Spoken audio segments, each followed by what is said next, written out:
أيها المسلمون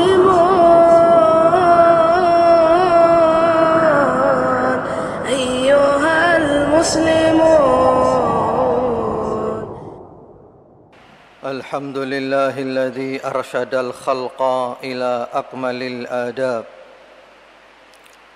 وفتح لهم من خزائن رحمته وجوده كل باب أنار بصائر المؤمنين فأدركوا الحقائق وطلبوا الثواب وأعمى بصائر المعرضين عن طاعته فصار بينهم وبين نوره حجاب هدى أولئك بفضله ورحمته وأضل الآخرين بعدله وحكمته إن في ذلك لذكرى لأولي الألباب وأشهد أن لا إله إلا الله وحده لا شريك له الملك العزيز الوهاب وأشهد أن محمدًا عبده ورسوله المبعوث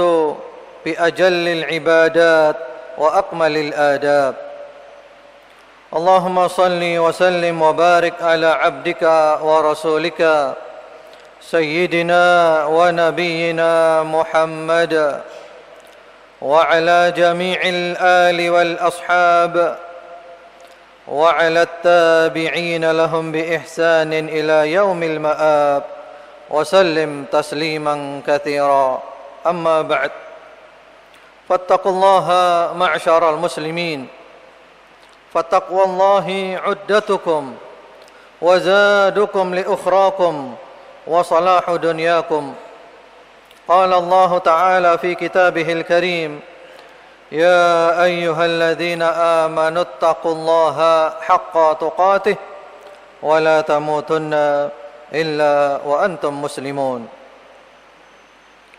Puja dan puji kita panjatkan hanya untuk Allah Subhanahu wa taala yang telah memberikan kepada kita berbagai macam nikmat. Allah Subhanahu wa taala memilih kita menjadi orang yang beriman, memilih kita menjadi pengikut Nabi Muhammad sallallahu alaihi wasallam. Allah berikan kepada kita ilmu yang bermanfaat, sehat walafiat, selamat sejahtera. Berbagai macam nikmat Allah berikan kepada kita.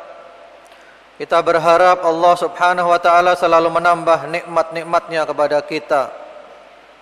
Kita semua bersyahadat, bersaksi dengan hati, dengan lisan dan dengan perbuatan bahwa tidak ada Tuhan yang hak kecuali Allah Subhanahu wa taala yang Maha Esa, tiada sekutu baginya, dan bahwasanya Nabi Muhammad sallallahu alaihi wasallam adalah hamba dan utusan Allah Subhanahu wa taala. Salawat dan salam semoga selalu tercurahkan kepada junjungan kita Nabi Muhammad sallallahu alaihi wasallam, kepada keluarganya, para sahabatnya dan pengikutnya yang setia sampai hari kiamat nanti. Ma'asyiral muslimin jamaah salat Jumat rahimakumullah.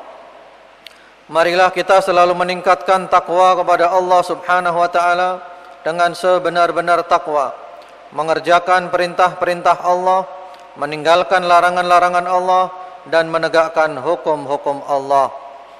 Hanya dengan takwa yang benar inilah kita akan mendapatkan bahagia, selamat dan sukses di dunia dan di akhirat. Ma'asyiral muslimin jamaah salat Jumat rahimakumullah. Di dalam Al-Qur'an dan juga di dalam hadis, Allah Subhanahu wa taala dan Rasulullah Muhammad sallallahu alaihi wasallam selalu memerintahkan kepada kita agar menjaga persatuan dan melarang kita untuk berpecah belah dan bercerai-berai. Allah Subhanahu wa taala berfirman di dalam Al-Qur'an di surat Ali Imran ayat nomor 103, wa'tasimu bihablillahi jami'a wa la tafarraqu, dan berpeganglah kalian semua dengan tali Allah, agama Islam, jangan bercerai-berai, jangan berpecah belah. Allah Subhanahu wa taala juga berfirman di dalam surat Al-Anfal ayat nomor 46, "Wala tanaza'u fatafshalu wa tadhhaba rihukum." Janganlah kalian bertikai, karena pasti kalian akan gagal dan menjadi hilang kekuatan kalian. Ma'asyiral muslimin, jamaah salat Jumat rahimakumullah. Kita ini umat Islam, dan di Indonesia kita ini adalah Ahlus Sunnah wal Jamaah. Rukun Islamnya sama 5, rukun imannya sama 6, Al-Qur'annya sama, kitab tafsirnya sama, kitab haditsnya sama, akidah kita tentang para sahabat Nabi sama, tentang keluarga Nabi sama. Kita ini hampir semuanya sama.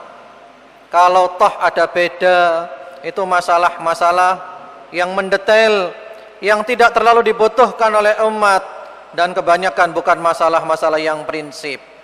Kenapa kita harus bercerai-berai? Kenapa kita harus bertikai? Orang yang bercerai-berai, bermusuhan sesama muslim, Ahlus Sunnah wal Jamaah, berarti dia itu taat kepada setan. Karena di antara misi besar setan menjadikan kita saling bermusuhan, kita saling membenci, dan kita bercerai-berai. Di dalam surat Al-Isra ayat nomor 53, Allah Subhanahu wa taala berfirman, "Innas syaitana yazaghu bainahum." Sesungguhnya syaitan yang menjadikan mereka saling benci, saling bermusuhan, dan menjadikan mereka berpecah belah. Di dalam hadis riwayat Imam Muslim rahmatullahi alaih, Rasulullah Muhammad sallallahu alaihi wasallam menjelaskan, "Inna syaitan qad ayisa min ya'budahu al-musallun fi jaziratil Arab, walakin fit tahrish bainahum." Sesungguhnya syaitan sudah putus asa untuk disembah orang Islam di jazirah Arab, atau kalau sekarang di seluruh dunia. Syaitan tidak lagi berharap kita menyembah syaitan, karena kita sudah masuk agama Islam, kita salat beribadah kepada Allah. Tapi upaya syaitan sekarang ini adalah at-tahrish. Syaitan berusaha untuk menjadikan kita saling bermusuhan, saling benci, saling berpecah, dan saling bertikai. Berarti kita telah taat kepada syaitan. Ma'asyiral muslimin, jamaah salat Jumat rahimakumullah. Berbeda itu biasa. Perbedaan itu indah kalau kita pandai menyikapi perbedaan.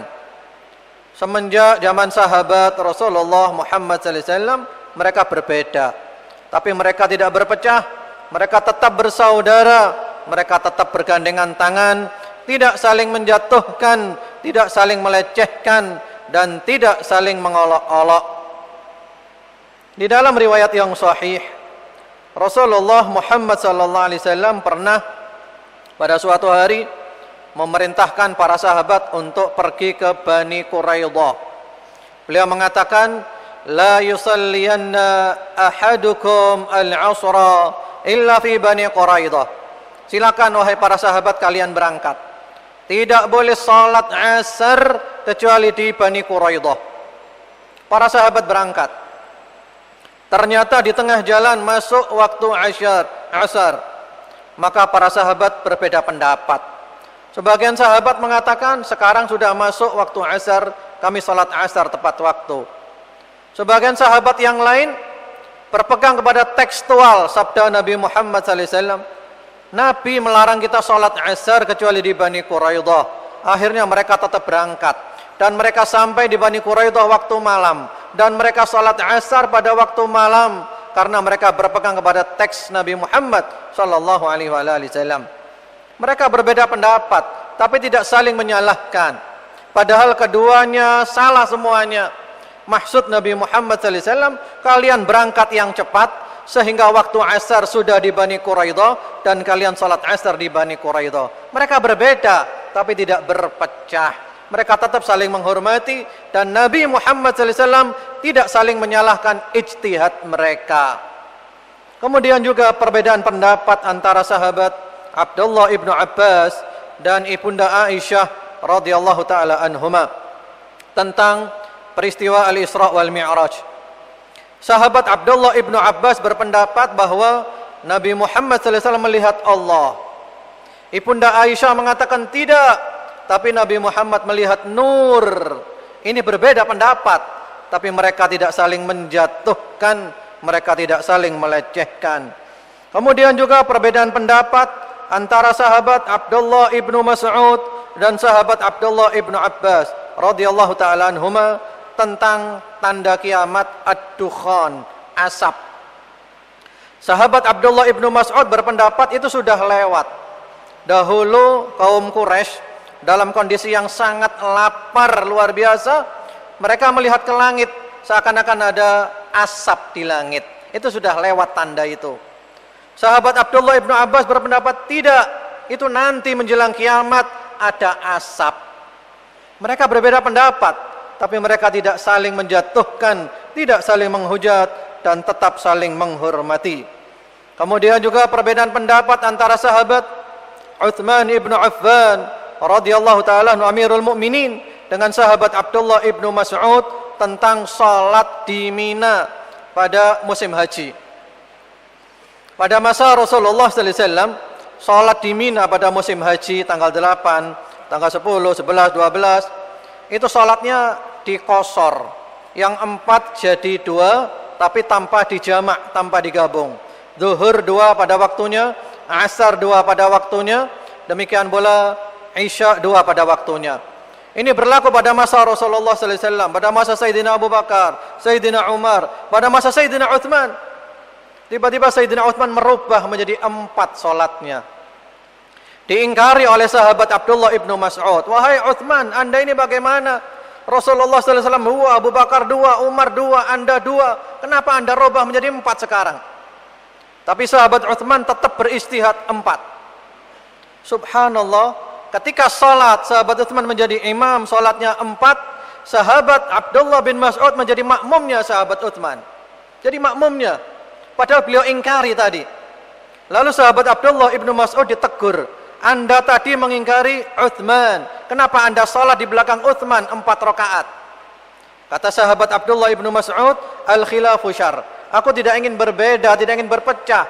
Umat Islam di Mina ini sedikit, jangan sampai pecah di sini. Sahabat Abdullah ibnu Mas'ud rela mengorbankan pendapatnya demi menjaga persatuan umat. Ini bukan masalah yang prinsip. Kemudian juga bahkan para malaikat pun berbeda pendapat. Di dalam hadis yang sahih, Rasulullah Muhammad SAW menceritakan ada seseorang membunuh 99 orang. Lalu dia ingin taubat. Dia datang kepada seorang abid ahli ibadah tapi enggak punya ilmu. Apakah boleh bertaubat? Kata orang abid, oh enggak boleh, dosanya terlalu banyak. Lalu dia pun dibunuh sekalian 100. Tapi dia tetap ingin taubat. Lalu dia datang ke tempatnya orang alim, orang berilmu.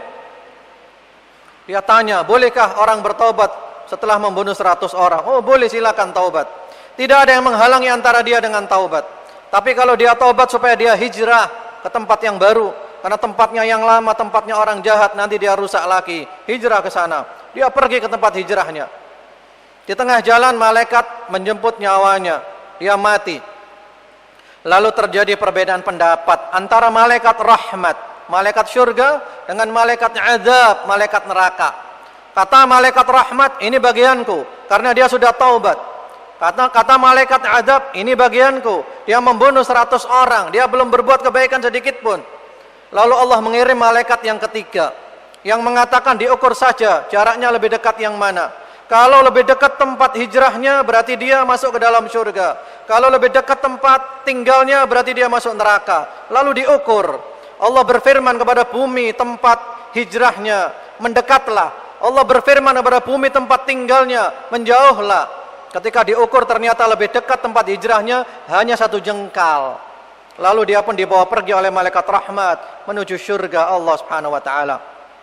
Ini berbeda pendapat malaikat tapi mereka tidak saling menghujat, tidak bertengkar, tidak berkelahi, tidak beradu mulut. Malaikat begitu dewasa menyikapi perbedaan. Ma'asyiral muslimin, jamaah salat Jumat rahimakumullah. Apalagi ketika ada beda pendapat, langsung kita menvonis, ya kamu bukan ahlus sunnah, kamu adalah ahli bid'ah. Ini tuduhan yang dahsyat, ini tuduhan yang luar biasa. Al-Khallal rahimahullah ta'ala meriwayatkan di dalam kitabus sunnah dengan sanad yang sahih, Rasulullah Al-Imam Ahmad bin Hanbal rahimahullah ta'ala mengatakan, ikhrajun nas minas sunnah syadid, mengeluarkan orang dari sunnah ini perkara yang besar, ini berat. Jangan gampang-gampang nuduh orang telah keluar dari sunnah, apalagi menuduh orang sebagai ahli bid'ah. Ini tuduhan yang dahsyat. Anda bertanggung jawab di hadapan Allah, dan Anda akan diminta oleh Allah tanggung jawab. Buktikan selama dia masih meyakini prinsip-prinsip ahlus sunnah wal jamaah, jangan pernah mengeluarkan orang dari sunnah. Ini tuduhan yang dahsyat, dan kita harus siap bertanggung jawab di hadapan Allah dengan tuduhan yang seperti itu. Ma'asyiral muslimin, jamaah salat Jumat rahimakumullah. Al-Imam Az-Zahabi rahimahullah ta'ala membawakan kisah yang sangat indah tentang Al-Imam Syafi'i rahimahullah ta'ala. Beliau sangat dewasa menyikapi perbedaan pendapat. Pada suatu hari, Yunus As-Sudfi rahimahullah ta'ala itu mendebat Imam Syafi'i, didebat. Kemudian mereka pun berpisah. Pada suatu hari, Al-Imam Asy-Syafi'i bertemu dengan Yunus As-Sudfi. Ternyata Imam Asy-Syafi'i tidak marah. Beliau malah memegang tangan Yunus As-Sudfi, dituntun dia sambil mengatakan, wahai Abu Musa, walaupun kita berbeda, kita tetap bersaudara. Jangan sampai perbedaan kita memutus persaudaraan kita. Al-Imam Az-Zahabi memberikan komentar, ini adalah bukti Imam Syafi'i itu akalnya sempurna. Dia tahu kapasitas dirinya, karena sesama ulama selalu saja ada perbedaan pendapat, sehingga kita harus bisa menghormati perbedaan pendapat itu. Ma'asyiral muslimin, jamaah salat Jumat rahimakumullah. Ada sebuah kata-kata yang sangat masyhur yang dinisbahkan kepada Imam Asy-Syafi'i rahimahullah ta'ala, dan ini perlu kita contoh ketika menyikapi perbedaan di antara kita sesama ahlu sunnah wal jamaah. Al-Imam Syafi'i mengatakan, qawli shawab yahtamilul khata' wa qawla ghairi khata' yahtamilus shawab. Pendapatku benar, tapi ada kemungkinan salah. Pendapat yang lain salah, tapi ada kemungkinan benar. Jadi jangan mengklaim kebenaran yang absolut selama itu masih ada perbedaan pendapat di sana, dan bukan masalah yang prinsip selama akidah kita tetap sama ahlus sunnah wal jamaah. Syekhul Islam Ibnu Taimiyah rahimahullah ta'ala di dalam kitabnya Majmu' Fatawa membawakan satu kisah tentang Al-Imam Ahmad bin Hanbal rahimahullah ta'ala. Ada satu orang, dia menulis kitab yang isinya perbedaan pendapat, lalu dibawa kepada Imam Ahmad bin Hanbal. Apa kata Imam Ahmad? La tusammihi kitab al-ikhtilaf, walakin sammihi kitab as-sa'ah. Jangan kau beri nama kitab perbedaan pendapat, tapi beri nama kitab keluasan. Beda pendapat itu luas. Selama masalah-masalah ijtihadiyah, beda pendapat itu indah. Insya Allah semuanya dalam kebenaran, selama mereka masih dalam prinsip ahlus sunnah wal jamaah. Demikian pula Imam Malik dan para imam yang lainnya mengatakan, laisa lil faqih an yahmilan nas ala madhhabih. Tidak boleh seorang ulama memaksa orang mengikuti pendapatnya. Selama ada celah untuk berbeda pendapat, dan selama masih muktabar beda pendapat itu, mari kita saling menghormati perbedaan pendapat. Ma'asyiral muslimin, jamaah salat Jumat rahimakumullah, berbeda pendapat bukan berarti kita boleh merusak kehormatan orang lain. Berbeda pendapat bukan berarti kita halal menghibah orang lain. Berbeda pendapat bukan menjadikan kita diperkenankan memutuskan hubungan dengan yang beda dengan kita. Para ulama menjelaskan, di dalam menyikapi perbedaan manusia ada 3 kelompok. Mari kita lihat kita termasuk kelompok yang mana. Kelompok yang pertama, dia mengatakan Anda berbeda dengan saya bukan berarti Anda adalah musuh saya. Ini adalah al-uqala, ini orang-orang pandai, orang-orang cerdas. Anda berbeda dengan saya bukan berarti Anda musuh saya. Kelompok yang kedua, dia mengatakan, Anda berbeda dengan saya berarti Anda musuh saya. Ini adalah orang-orang hamqa, orang-orang dungu, orang-orang yang kurang akalnya, yang tidak siap dengan perbedaan pendapat. Yang ketiga yang paling dahsyat adalah ketika ada perbedaan pendapat, dia mengatakan, Anda berbeda dengan saya berarti Anda adalah musuhnya Allah, Anda adalah ahli neraka. Allahu Akbar. Ini adalah kelompok al-mutatarrifun, kaum radikal, kaum ekstremis yang seakan-akan mereka seperti Tuhan yang kerjaannya menvonis orang, memasukkan orang ke dalam neraka. Ma'asyiral muslimin, jamaah salat Jumat rahimakumullah. Sebenarnya perbedaan ini sumbernya adalah maksud lam yufham atau mafhum lam yuqsad. Maksud yang tidak difahami dengan baik, atau kita memahami tidak seperti yang dimaksud. Istilahnya sekarang itu gagal paham. Kita nggak mau memahami apa yang dimaksud oleh orang itu. Solusi dari perbedaan yang ada sekarang itu semuanya ada di dalam surat Al-Hujurat. Mari ma'asyiral muslimin, nanti di rumah buka surat Al-Hujurat. Kalau kita membacanya, mempelajarinya, dan mengamalkan surat Al-Hujurat, selesai perbedaan di antara kita. Di dalam surat Al-Hujurat ayat 6, Allah mengatakan, Ya ayyuhalladzina amanu, in ja'akum fasiqum binaba'in fatabayyanu. Nah, ini penting, tabayyun. Dicek dulu, diteliti dulu. Jangan asal nerima kabar kita telan begitu saja. Teliti dulu, benar enggak ini beritanya. Tabayun. Tabayun bukan kepada orang yang benci. Tabayun kepada sumbernya langsung, agar kita mendengar penjelasan langsung dari sumber itu. Yang kedua, di dalam surat Al-Hujurat ayat nomor 9, Allah Subhanahu wa taala berfirman, "Wa in ta'ifatani minal mu'minina iqtatalu fa aslihu bainahuma." Coba perhatikan di sini. Mereka perang, dua kelompok perang. Allah tetap menyebut mereka sebagai orang yang beriman. Dua kelompok orang beriman perang. Mereka perang, tapi Allah tetap menyebut mereka sebagai orang beriman.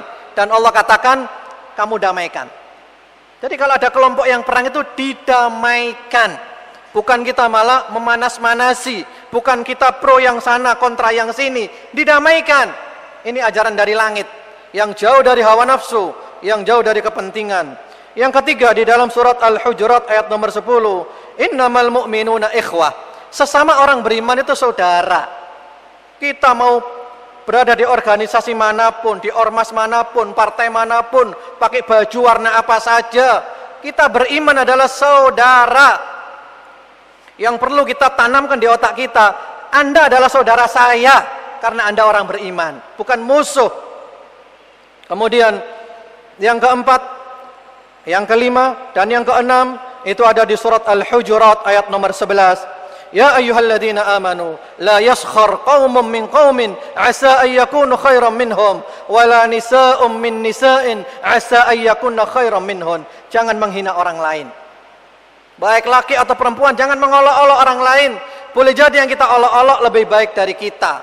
Kemudian Allah mengatakan wala talmizu anfusakum, jangan menghina orang lain. Wala tanabazu bil alqab, jangan memberikan gelar-gelar yang buruk. Kita suka memberikan label-label, gelar-gelar yang buruk. Fulan begini, fulan begini, fulan begitu. Ini melanggar dari wahyu langit, dari wahyu Allah Subhanahu wa taala. Kemudian yang ketujuh, 8, 9 dan 10 itu ada di surat Al-Hujurat ayat nomor 11. Ya ayyuhalladzina amanu jtanibu katsiran minadh-dhann inna ba'dadh-dhanni itsm. Jangan berprasangka buruk. Jangan berprasangka buruk kepada saudara kita. Jangan suudzon. Tidak ada indikasi apapun, bawaannya suudzon melulu, terus suudzon. Wala tajassasu. Jangan suka memata-matai, mencari-cari kesalahan orang lain. Hadir pengajian bukan mencari ilmu, tapi mencari salahnya di sebelah mana. Ini bukan orang beriman. Kemudian wala yaghtab ba'dukum ba'dha, jangan menghibah, jangan menggunjing orang lain. Bahkan Allah menyebut menggunjing seperti memakan bangkai saudara kita sendiri. Kemudian wattaqullaha innallaha tawwabur rahim, bertakwa kepada Allah, takutlah kepada Allah, sesungguhnya Allah Maha menerima taubat lagi Maha penyayang. Yang ke-11 di surat Al-Hujurat ayat nomor 13, Ya ayyuhan nasu inna khalaqnakum min dzakari wa untha wa ja'alnakum syu'uban wa qabaila lita'arafu inna akramakum indallahi atqakum. Yang paling mulia itu yang paling takwa. Kita bersumber dari Nabi Adam, satu orang, Ibunda Hawa, lalu kita menjadi bangsa-bangsa, suku-suku, berbeda warna kulit, bahasa, macam-macam, untuk saling mengenal. Sesungguhnya yang paling mulia di antara kamu di sisi Allah adalah yang paling takwa. Kalau kita ingin jadi orang mulia di sisi Allah, mari kita jadi orang takwa. Yang terakhir, yang ke-12 di surat Al-Hujurat ayat nomor 17, yamunnuna 'alaika an aslamu qul la tamunnu 'alayya islamakum balillahu yamunnu 'alaikum an hadakum lil iman. Jangan merasa berjasa kepada Islam. Ini penyakit kita ya. Kita merasa berjasa. Islam itu diuntungkan oleh saya. Islam enggak butuh kita. Justru Allah yang berjasa kepada kita. Allah menjadikan kita sebagai orang Islam. Ma'asyiral muslimin, mari mumpung belum terlambat. Kita punya musuh banyak. Kita punya musuh komunis, kita punya musuh liberal, kita punya musuh para pencaci Rasulullah sallallahu alaihi wasallam, para pencaci sahabat, para pencaci istri Nabi. Kita punya musuh orang-orang yang berusaha untuk merusak Indonesia. Ini musuh kita yang nyata. Jangan kita sesama ahlu sunnah wal jamaah ini pecah belah. Mari kita bergandengan tangan, kita membela agama Allah subhanahu wa ta'ala. Semoga khutbah Jumat yang singkat ini bermanfaat. Barakallahu li wa lakum fil Qur'ani was sunnah wa nafa'ani wa iyyakum bima fihima minal bayinati wal hikmah. Aqulu qawli hadha wa astaghfirullahal azim li wa lakum wastaghfiruhu innahu huwal ghafurur rahim.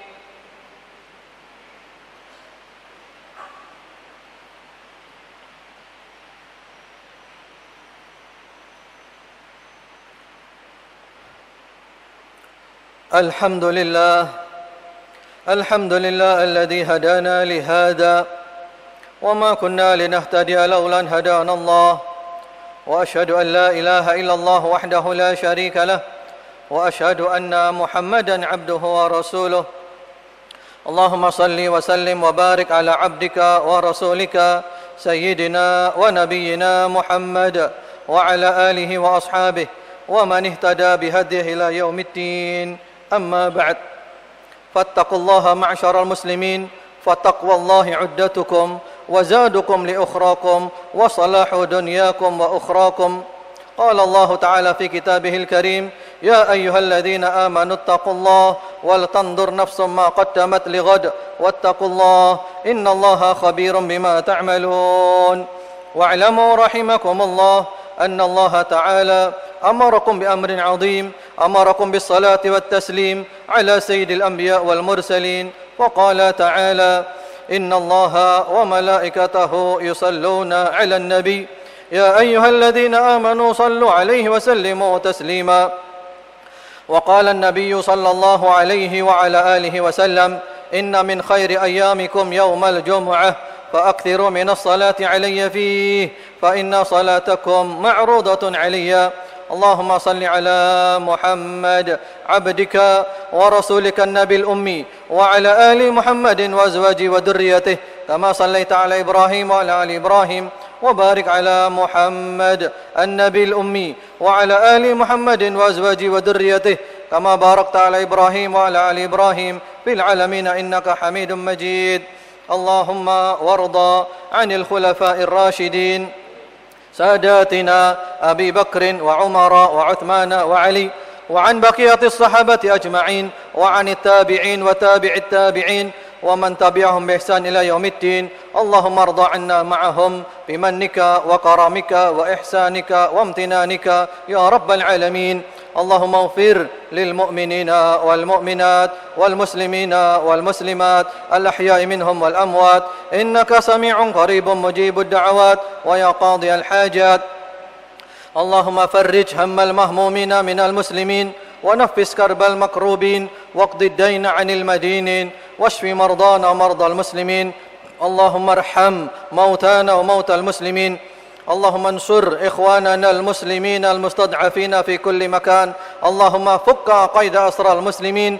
اللهم انقذ المسجد الأقصى من اليهود الغاصبين اللهم أعد المسجد الأقصى إلى رحاب المسلمين اللهم انصر المجاهدين في سبيلك في كل مكان اللهم آمنا في أوطاننا وأصلح أئمتنا وولاة أمورنا وارزقهم بطانة صالحة ووفقهم للعمل بكتابك وسنة نبيك محمد صلى الله عليه وآله وسلم وتحكيم شريعتك اللهم اهدنا واهدي بنا واجعلنا سببا لمن اهتدى اللهم ارزقنا الصدق والإخلاص في القول والعمل اللهم ارزقنا الثبات والاستقامة اللهم أمتنا على الإسلام والسنة يا مقلب القلوب ثبت قلوبنا على دينك اللهم ارزقنا توبة نصوحة قبل الموت اللهم توفنا وأنت راض عنا اللهم إنا نسألك حسن الخاتمة ونعوذ بك من سوء الخاتمة اللهم اجعل آخر كلامنا في هذه الدنيا لا إله إلا الله اللهم إنا نسألك رضاك والجنة ونعوذ بك من سخطك والنار ربنا آتنا في الدنيا حسنة وفي الآخرة حسنة وقنا عذاب النار وصلى الله وسلم على سيدنا محمد وعلى آله سبحان ربك رب العزة عما يصفون وسلام على المرسلين والحمد لله رب العالمين عباد الله إن الله يأمر بالعدل والإحسان وإيتاء ذي القربى وينهى عن الفحشاء والمنكر والبغي يعظكم لعلكم تذكرون فاذكروا الله العظيم يذكركم واشكروه على نعمه يزدكم واسألوا من فضله يعطكم ولذكر الله أكبر وأقم الصلاة